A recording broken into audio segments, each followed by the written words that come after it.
Hi, everybody. I'm Christy Sparaza, and this is Inspired Journeys, and I welcome you all to this wonderful segment today that I have with a very creative human being here. I'm so honored to have Sandy Bothmer here. And Sandy, when we were preparing for this interview, she gave me a wonderful image of her kind of career path and her life journey. And she talked about a wheel. And if you think of a wheel, there's a center part of the wheel, but then there are spokes that come out on from different parts of the wheel, and then the outer edge. And so what I loved about what Sandy said is that her career path starts with love. Love is in the center, and everything that she has done in her career, it has stemmed from that place of love. And some of the things that have come from that are teaching. She'll talk about her teaching career, her healing. She works in energy medicine. Also, another spoke is healing, teaching, and writing. She's written a book. Another spoke would be kind of similar to teaching, but a creator of workshops. And I'm sure there's so much more that will come out in our conversation today. And one thing I wanted to say before we get started is that I was a school psychologist for 12 years, and I used her book. She'll talk more about her book in my classrooms and in my work with kids, creating the peaceable classroom. And I always like to have people on this show who are bringing peace and healing into the world in really unique and creative ways. So I wanted to welcome you, Sandy. Thank you so much for agreeing to talk with me today. Thank you for having me. I'm looking forward to our exchange here. I am too. So let's just start. Can you give us a little bit of a background the beginning part of your journey, maybe your education and Sure. a little bit about that? I know we went to the same school. We both got our master's degrees at the same time. That's right. It was wonderful. Yeah, so tell us a little bit about that.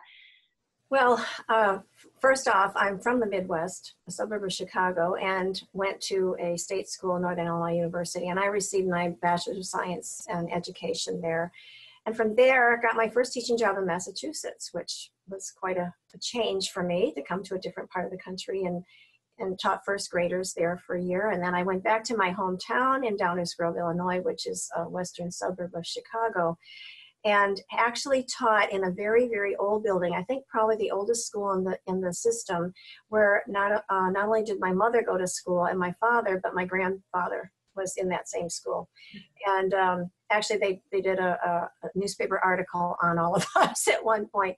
So I taught there for a while, first graders, and oh my goodness, I had 32 children in that one classroom one year, which was quite a lot of kids to deal with, and I know still some areas have that many in their classrooms. And then I had children.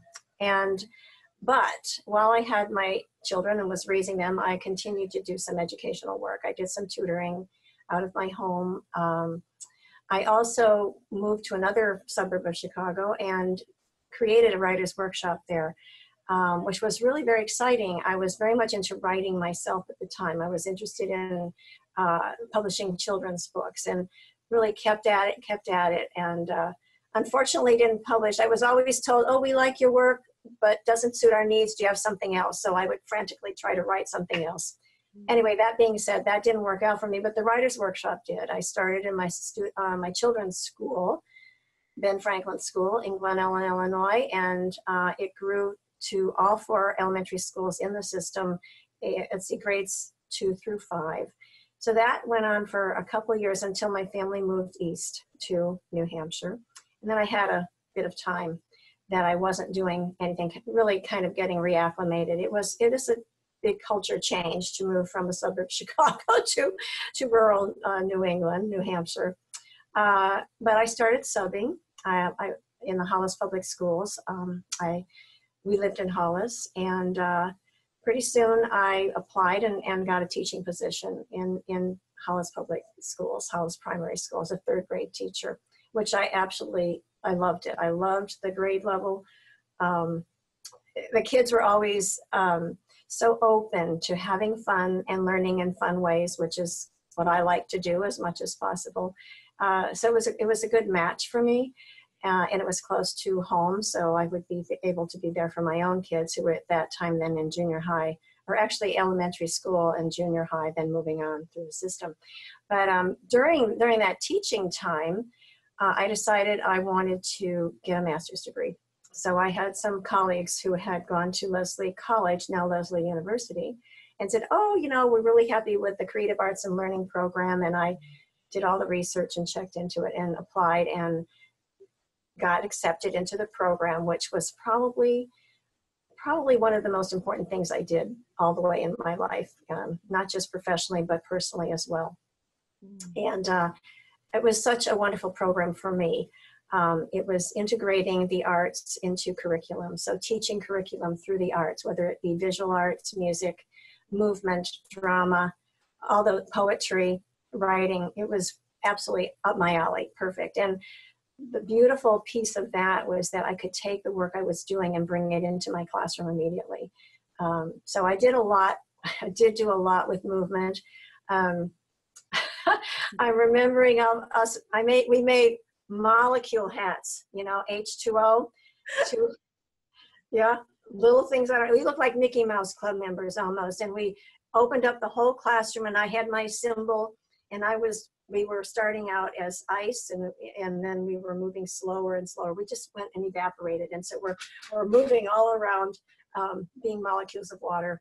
We did the heart, the circulatory system through movement, where the kids were the chambers of the heart. And the kids that were the blood I had long ribbons of red and blue, you know, oxygen missing, you know, carbon dioxide coming back. And they would go through the chambers and go down the body and all the way back. It was a lot of fun. And I honestly, that is so wonderful. I mean, I am just picturing here the kids must have had a blast doing that. I mean, you really got them up out of their seats, out of their chairs. yes. Those are the things that kids remember.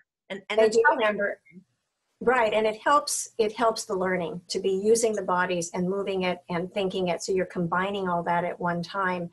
It was perfect. The other piece I liked was the integration of the arts with the curriculum and making integrated units. For example, I did a Native American unit, so I could get in a lot of literacy, I could get in science, I could get in social studies.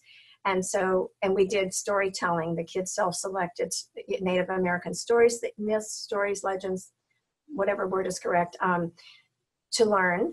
And they had to know how to outline. So we did storyboards, or I think we had 3 or 4 different ways they could outline, trying to zero into learning styles, because not everybody can draw and they don't learn it that way. Some need this, you know, this is first, second, third, fourth. Or they need a web where you have something in the center and like the spoke of the wheel you just spoke of, with the ideas coming out from that. So it was a lot of fun. They were in groups, and they created their own tribes based upon the particular region they were coming from, and then had a ceremony of Thanksgiving as their culminating activity, where they would make costumes. I mean, they really did it on their own. It was great fun. It was great fun. So that was, you know, during this teaching at Hollis, I did the Lesley program, and then all that actually led me into doing workshops. And some of them were actually storytelling, which I did at the University of Connecticut. In the summer, they have a wonderful conference institute it used to be gifted education. Now it's more enrichment and learning. And so people come from all over the world, and I would do a strand on storytelling. And so I would teach my storytelling process, which I learned through a wonderful storyteller in my Lesley program, Judith Black. And I really took that and ran with it. It was just such a great all-encompassing activity covering so many skills. And then I could bring it into teachers so that they could feel comfortable perhaps doing that with their students, not just telling themselves, but teaching their kids how to tell. So from teaching into expanding, I did some UNH professional development work with the storytelling. and continue to do workshops in some of the conferences in the area. In fact, the NEA Fall Conference is coming up October 5th, and I'll be doing a couple workshops there, one of them related to my book. And the other one, movement for quieting, calming, and energizing. That's amazing. Well, it sounds like you've really used your education well. Like you've taken that education, and I agree with you. The 2 years that I was at Leslie were just two of the best years, truly, of my life. It's just such a great place to learn about the arts and how to bring them, for me, into therapy, and for you That's right. into the, into learning. So, and you're still using it. So Yes. how did the writing come into being? And can you talk a little bit about how the book came? Ah, This is a really kind of a cool story. This yeah, it happens is. to everyone. Yeah, it's quite an amazing story, actually. Like, I have to stop and think a moment. So I believe it actually started when I was preparing a class for the University of Connecticut summer program that I mentioned to you. And besides doing the storytelling, I was proposing a class called Creating a Healthy Classroom Community. And that was based on the things I had noticed and things I was doing in my classroom, noticing that kids can come in really riled up. You never know what you're going to get when the bell rings and they come through the door. And sometimes they're just not in a good place, and you have not necessarily know what went on at the playground or what went on in the household before they left. So I knew that there were things that you needed to do to try to help get them in a more balanced place. Because if you come in all riled, and if the teacher's all riled, it's very difficult to learn or to teach, to do the best job that you're there to do. And that's what your job is to be the best learner, the best teacher. So this workshop was in their brochure, and it came out in March, and we had been away, I think during February vacation, and I came back, and here is this letter from the acquisitions editor at Zephyr Press, which was in Arizona. They no longer are in existence, saying, we see what you're doing at the University of Connecticut this July. Have you ever thought about turning that into a book?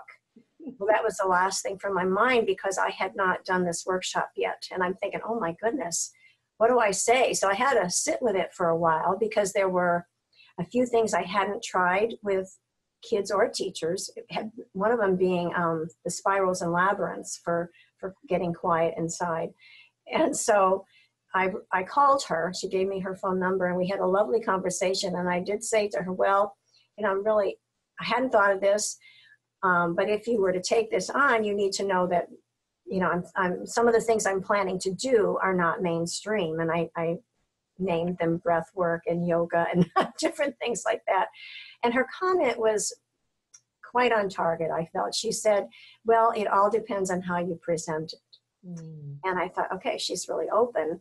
So she sent me a 4-page double-sided proposal to fill out. I can't even remember the questions I was asked at the time, but it was overwhelming. So I kind of let it sit on my desk for a while, and I would look at it and think about it. And she also knew I wanted to try the workshop out at the summer conference that I was planning to do this at.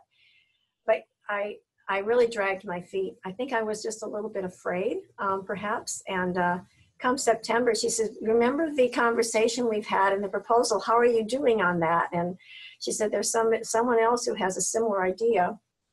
There's always someone who has a similar idea. We'd like to see your proposal. So I got my act together.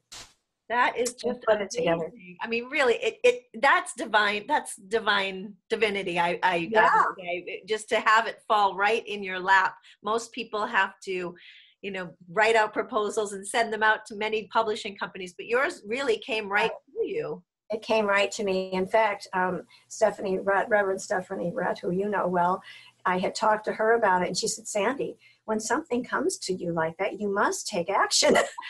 Not exactly her words, but very close. And I thought, you know what, you're right. So I got it out by January. And I was away. And while I was away, I got an email saying they were interested in my proposal, that they had to go to their marketing meeting. they would either accept it, reject it, or do a feasibility study. And they chose to do the feasibility study, I guess, to see if it was even worth their effort, Yeah. to put Yeah. together.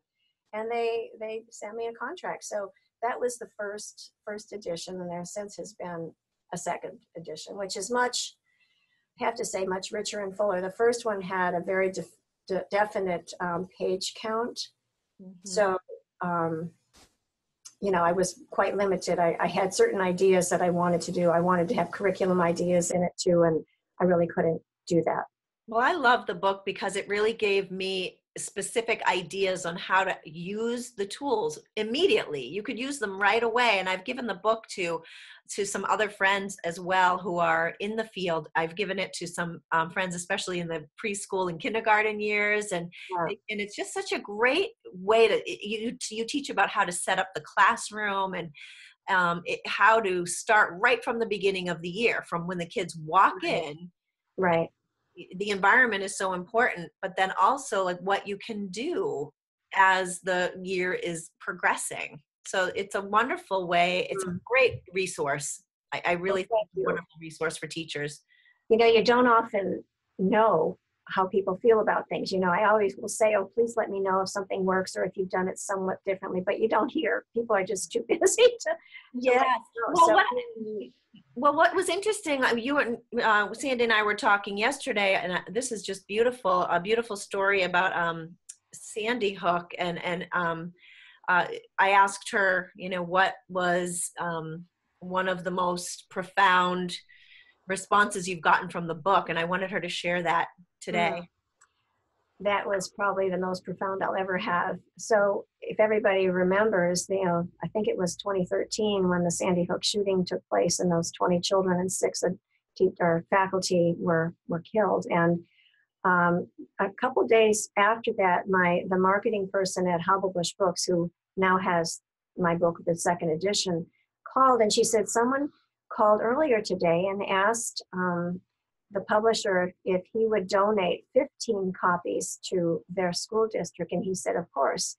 And then within hours, they got another call back saying that there was an anonymous donor who wanted to purchase a book for every teacher in their school system, in the elementary system.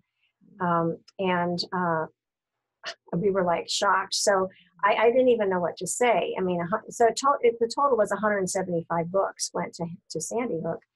And yeah, I mean, I couldn't even speak, actually. I didn't know what to say. I was delighted.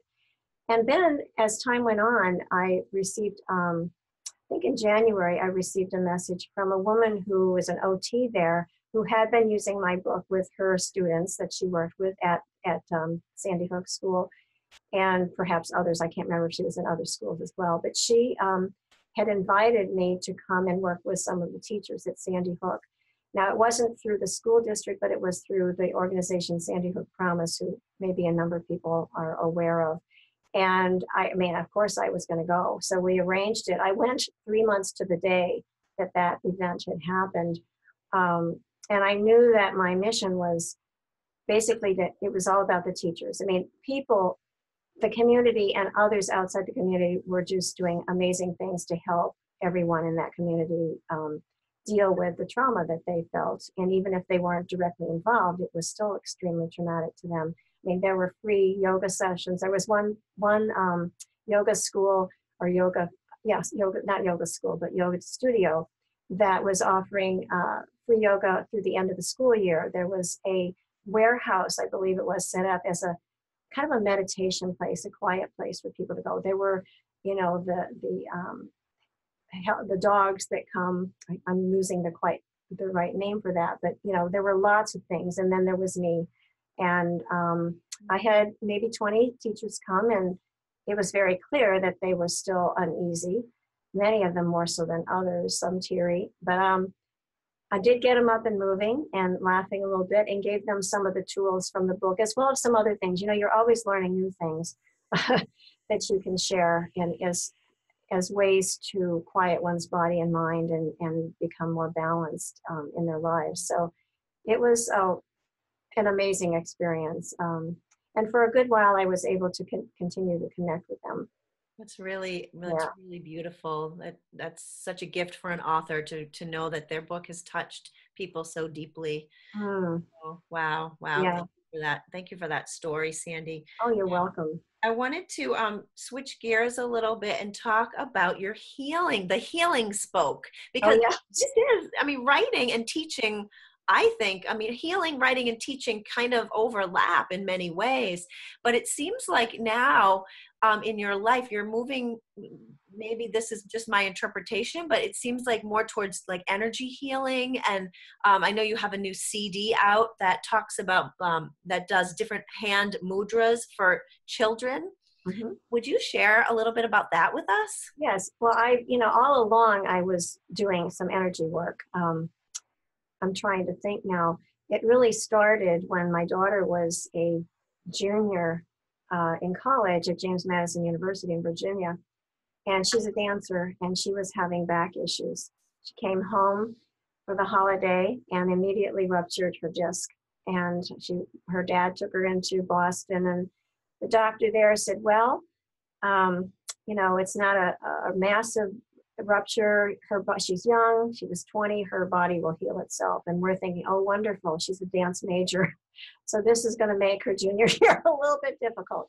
So at that time, I sent her back to school on meds and crossed my fingers, that she couldn't do much. She still went to her classes, and they were wonderful. They modified what they expected her to do, because she had choreography classes, and what do you do with that if you can hardly move, right? Yeah. So I had gone to a workshop held by someone I knew, and it included some Reiki, which maybe most people know about that these days. It's a Japanese hands-on energy healing practice, and I became interested in it, and I realized that I had a book on my shelf that had been sitting there for a while. I think many of us have books that we stack up ready to read, and we don't quite get there. Well, I started reading that, and that had to do with the chakras, the energy centers. So I became very interested. And so by the time the semester was done and she came home for the summer, she'd already healed her body. My mom, I was all set to, I'm going to do this, and I'm going to be able to heal her, and she's going to, or help her. I don't want to say necessarily heal her, but help her in her healing process, because it's really the universal energy that comes through us that helps us do the work. We act as a conduit. So anyway, I learned very quickly after doing my training in Reiki 1, 2, and I've gone on and done Reiki Master Training, that it was really about me first. And I think that's probably the case for most, that it's about us and what we can do to take care of ourselves first, so that we can assist others in their journey in healing body, mind, spirit, emotions. So it started with my daughter's ruptured disc. and went on from there. And so I've done a number of different trainings.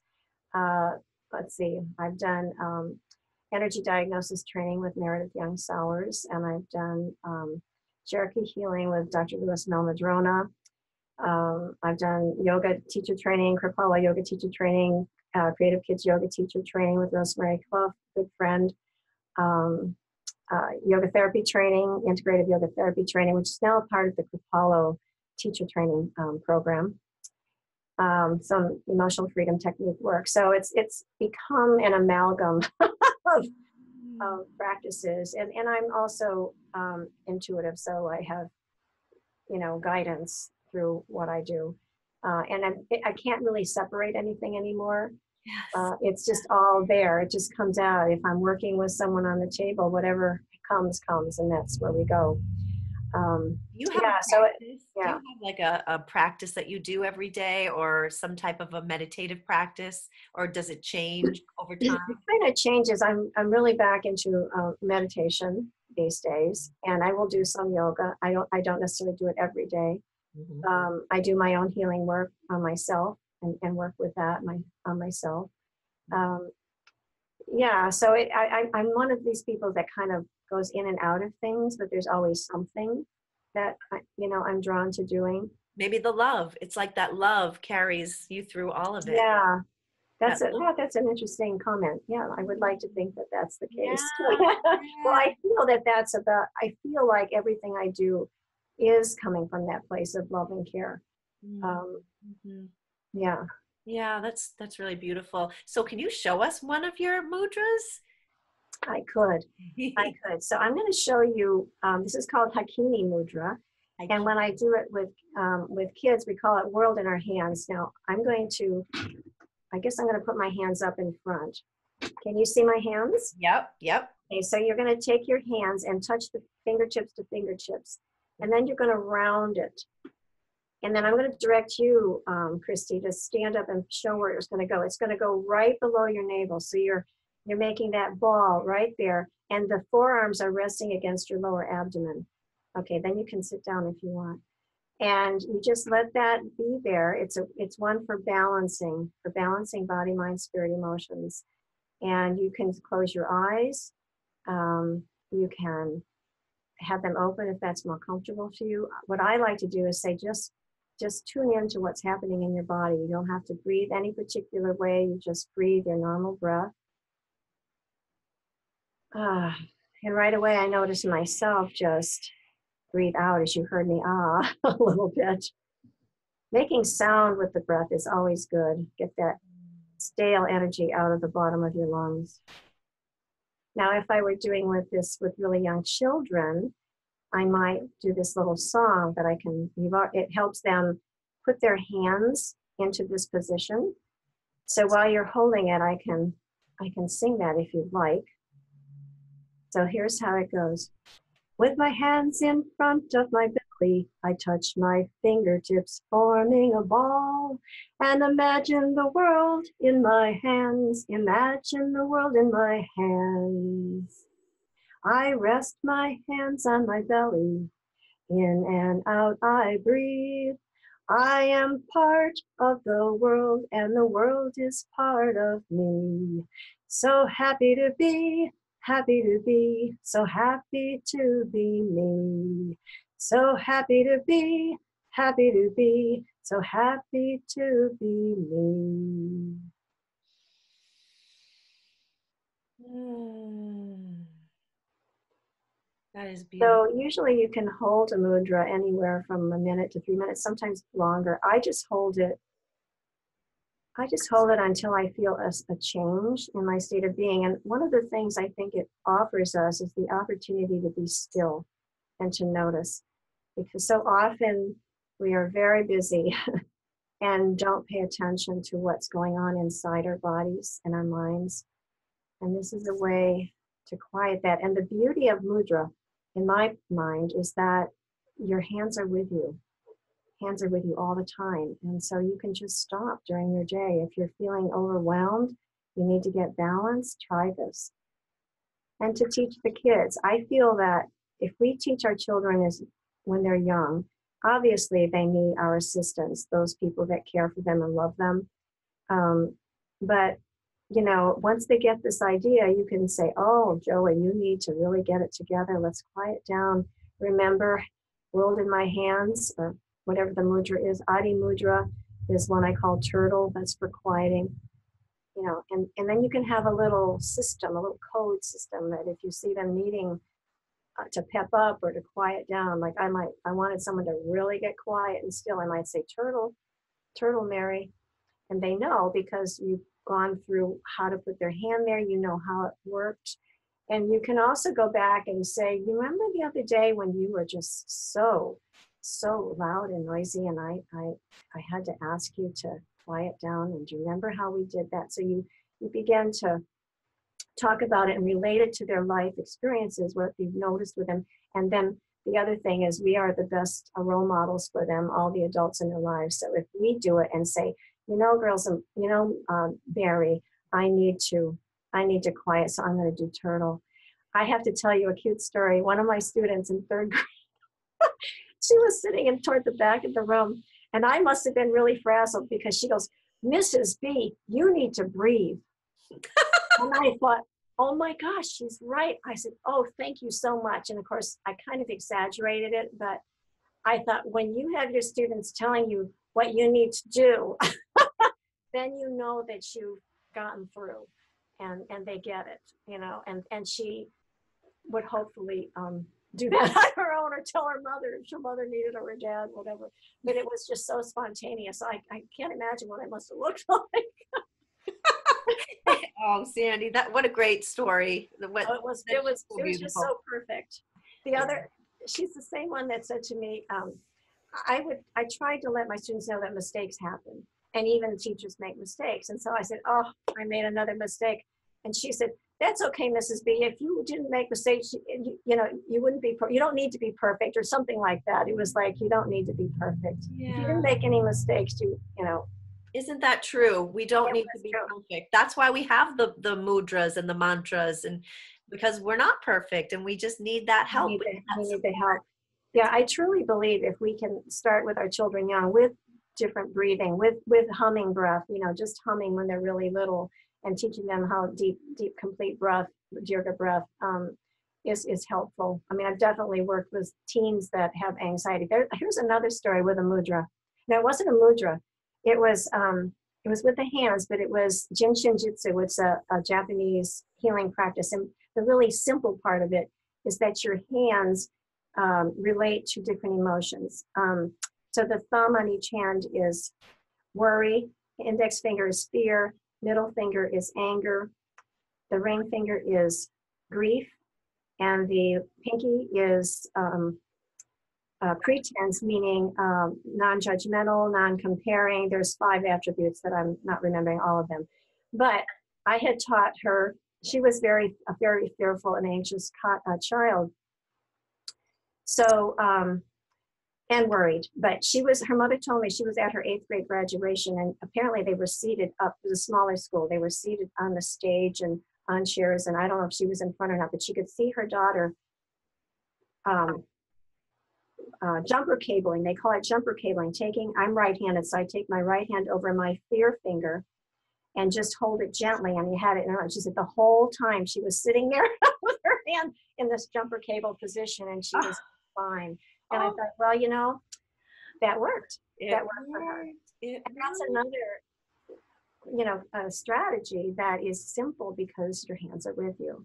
So Yeah. when you feel, and so often we have our hands in our laps and we're holding them in some way. So it's not, being obtrusive. People don't really notice it. It's just kind of normal. I mean, Yeah. for teens and junior high kids and even upper elementary school, they don't want to be noticed. So some of these things can be very subtle, but they can be helpful. And Absolutely. honestly, I feel like if teachers would just teach everybody some of these strategies, it's what we do. I mean, that's what I used to say. Is this what we do in here? We might need to take a deep breath or Yeah. whatever. We started the day with centering so that we could be in a place to begin, and in a good way, because they didn't always come in a good way. As you Right. I mean, what a great thing to also, do. Right. And especially, like you said, for young children, starting at homes, teaching these kinds of things. So for people who are interested, Sandy has this really great CD. I think it's called Happy to Be Me, right? And there it is. you have it right here. And Me. it's yeah, Happy to Be Me. And see she has a mudra right on the front, and it's just a wonderful thing to do with your children. Start early, start young. And Yeah. if you're an adult and you've never done it, bring your inner child out and There you your go. inner child. We are never too old to do this kind of stuff. I mean, Exactly. like Sandy, like I'm learning something every day. It's just so wonderful to be able to learn and to become. And I wanted Sandy to finish with we're going to wrap things up, but I want her to, I said become because she's going to tell us a little story Yes. about her daughter, and what you can tell that Sandy has used a lot of this with her own family as well. And tell us the story about the quote that your daughter Yes. gave to you. Yes. It sticks with me and will forever. I was doing my graduate program, and I was away a long weekend, Friday, Saturday, Sunday, once a month. I came home in the evenings, and she would she would always say to me, when I would come home, she goes, "Mom, how's the becoming coming?"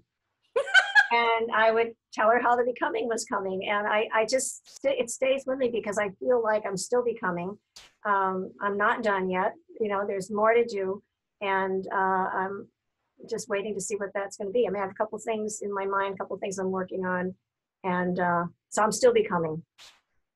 Sandy, thank you so much. We are all just becoming, right? And it's a Okay, journey. coming. That's wonderful. It's definitely, it's a journey. It's a journey. And I want to thank you for sharing a piece of your journey with us.